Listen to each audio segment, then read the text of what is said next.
আজকের রেসিপিতে কিন্তু একের ভিতরে দুই থাকছে, অর্থাৎ যারা আলুর চপ আর বেগুনি পছন্দ করেন তাদের জন্য দুর্দান্ত একটা রেসিপি। এই যে দেখতে পাচ্ছেন বেগুন, এই বেগুনের ভিতরে কিন্তু আলুর পুর দেওয়া। কিভাবে এই ম্যাজিকটা করেছি সেটাই আজকে আমি আপনাদের রেসিপিতে দেখাবো। আর দেখতেই পাচ্ছেন কতটা মুচমুচে হয়েছে। যাই হোক, প্রথমে আমি বেগুন নিয়ে নিয়েছি। বেগুনগুলোকে জাস্ট এইভাবে কেটে নিচ্ছি। আমার দেখানো নিয়ম অনুযায়ী আপনারা বেগুনগুলোকে কেটে নেবেন। এই যে মাঝখান বরাবর একটু ছুরি দিয়ে কেটে হালকা একটু বাজিয়ে রেখেছি যেন পুরাটাই না কাটে। আপনারা হয়তো স্ক্রিনে দেখে বুঝতেই পারতেছেন কাজটা আমি কিভাবে করেছি। এভাবে করে আমি প্রত্যেকটা বেগুনি স্লাইস করে নিয়েছি। তারপরে এখন আলুর পুরটাকে রেডি করে নেব। আলুর পুর রেডি করার জন্য প্রথমে আমি ম্যাশ আলু নিয়েছি, অর্থাৎ আলুটাকে সিদ্ধ করে খুব ভালোভাবে ভর্তা করে নিয়েছিলাম। তার ভেতরে দিয়ে দিয়েছি পেঁয়াজ কুচি, দিয়ে দিয়েছি চিলি ফ্লেক্স, দিয়ে দিয়েছি ম্যাজিক মশলা।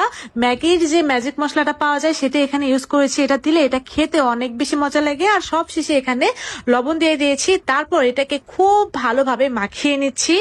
এভাবে করে আপনারা ভেজেও নিতে পারেন, তবে আমি যেহেতু তেলে ভাজবো এটা, তার জন্য আর এটা ভাজিনি। যাই হোক, এখন বেসনের গোলাটা রেডি করব। তার জন্য এখানে আমি হাফ কাপ বেসন, 1/4 কাপের মতো দিয়ে দিয়েছি কর্নফ্লাওয়ার, দিয়ে দিয়েছি 1/4 কাপের মতো চালের গুঁড়া। আচ্ছা, আপনাদের বাসায় যদি কর্নফ্লাওয়ার না থাকে তাহলে এখানে হাফ কাপের মতো চালের গুঁড়া দিয়ে দিবেন, অর্থাৎ হাফ কাপ বেসন, হাফ কাপ চালের গুঁড়া দিয়ে দিবেন। তারপরে দিয়ে দিয়েছি লাল মরিচের গুঁড়া, দিয়ে দিলাম সামান্য একটু লবণ, আর দিয়ে দিয়েছি ওই যে ম্যাজিক মশলা ছিল, অর্ধেক দিয়েছিলাম আলুতে আর অর্ধেক দিয়েছি এই বেটারের ভেতরে। তাহলে এটা খেতে অনেক বেশি ভালো লাগে। তারপরে একটু গরম মশলাও দিয়েছিলাম। তারপর এটাকে এইরকম ভাবে পানি দিয়ে ভালোভাবে ঘন করে গুলিয়ে নিয়েছি। এখন আমি যে বেগুনটা রেডি করেছিলাম সেই বেগুনের ভিতরে দিয়ে দিচ্ছি আলুর সেই পুরটাকে।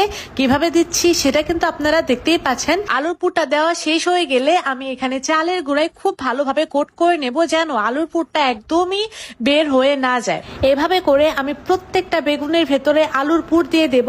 দেখতেই পাচ্ছেন কিভাবে করতেছি আমি। তো এভাবে করে প্রত্যেকটাতেই আমি আলুর পুর দিয়ে এই যে এরকম ভাবে চালের গুঁড়ায় খুব সুন্দরভাবে কোট করে নিয়েছি। এখন ওই যে বেসনের গুঁড়াটা ছিল সেই বেসনের গুঁড়ার ভেতরে আমি এখানে প্রায় 1 টেবিল চামচের মতো গরম তেল দিয়েছি এবং একদম সামান্য অল্প একটুখানি দিয়েছি বেকিং সোডা। আপনারা যারা অনেক বেশি মুচমুচে করতে চান তারা হালকা একটু বেকিং সোডা বেশি বাড়িয়ে দেবেন। আমি একদমই কম দিয়েছি, যেহেতু বাসায় খাবো তাই স্বাস্থ্যকর উপায়ে বানানোর চেষ্টা করেছি। যাই হোক, এখন গরম তেলে এই যে আমার বেগুনিগুলো আছে, আলুর চপ আর বেগুনিগুলোকে ভেজে নিচ্ছি।